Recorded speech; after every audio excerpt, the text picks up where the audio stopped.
say you'll catch me.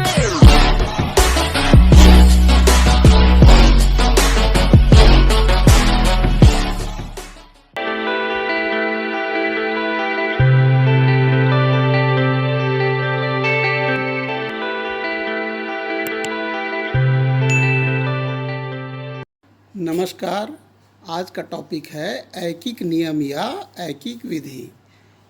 आप जानते ही हैं कि यदि एक वस्तु का मूल्य ज्ञात हो और अधिक वस्तुओं का मूल्य ज्ञात करना हो तो एक वस्तु के मूल्य में वस्तुओं की संख्या का गुणा करते हैं, और यदि अधिक वस्तुओं का मूल्य ज्ञात हो तथा एक वस्तु का मूल्य ज्ञात करना हो तब भाग की संक्रिया करते हैं। इन दोनों को एक साथ मिलाकर गुणा और भाग की संक्रिया में ऐकिक नियम में करते हैं। जैसे इसको ऐसा कहते हैं कि जब अनेक वस्तुओं का मूल्य ज्ञात होने पर एक वस्तु का मूल्य ज्ञात करके वांछित वस्तुओं का मूल्य ज्ञात किया जाता है तो उसे ऐकिक विधि या ऐकिक नियम कहते हैं। अर्थात या दूसरे शब्दों में हम इसको ऐसा भी कह सकते हैं कि दी गई राशियों से पहले एक राशि का इकाई मान ज्ञात कर फिर वांछित संख्या में राशियों का मान ज्ञात करने की विधि को ऐकिक विधि कहा जाता है। इस प्रकार से ऐकिक नियम या ऐकिक विधि का हम प्रयोग करेंगे। आपके प्रश्नावली 10.2 में से एक सवाल ले लेते हैं जो ऐकिक विधि ऐकिक नियम के प्रयोग से बनाया जाएगा। इसका हल हो जाएगा। देखिए, प्रश्न पहले ही है, किसी मजदूर की 25 दिनों की आय 1500 रुपये है, उसकी 30 दिनों की आय ज्ञात कीजिए। तो सबसे पहले यहाँ पर दिया क्या है वह लिख लेते हैं। दिया है, क्या दिया है? दिया है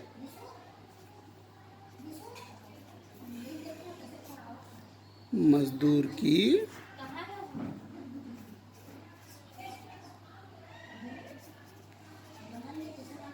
25 दिनों की आय 25 दिनों की आय बराबर है कितना? 1500 रुपये। यह हमको दिया है।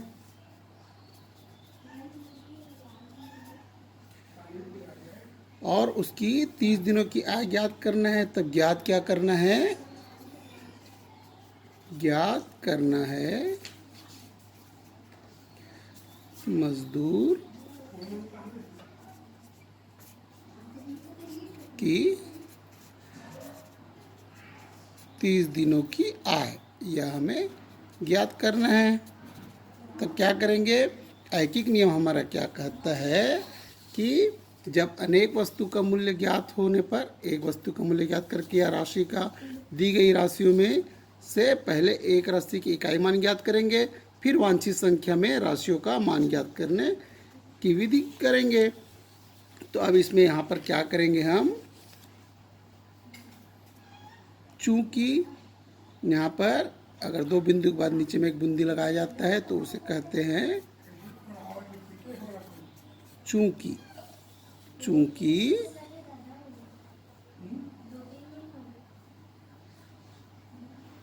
चूंकि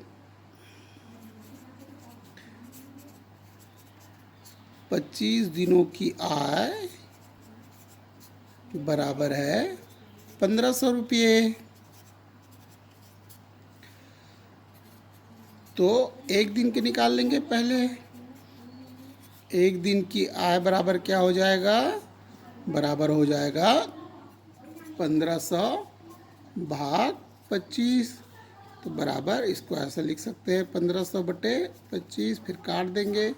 5 पंचे 25, 5 तिया 15, शून्य शून्य, फिर 5 से 5 कम 5, 5 छक्के 30 और शून्य। तो बराबर यह आ जाएगा 60 रुपये। अब हमें निकालना है 30 दिनों की आय। अतः 30 दिनों की आय बराबर हो जाएगा 60 गुना 30 बराबर हो जाएगा 1800 रुपये। अतः क्या हो जाएगा? 30 दिनों की आय उसकी उसकी 30 दिनों की आय बराबर 1800 रुपये होगा। इस प्रकार से हम एकीक नियम के सवाल बहुत ही सरलता से हल कर सकते हैं। आपको यह एकीक नियम समझ में आ गया होगा। धन्यवाद।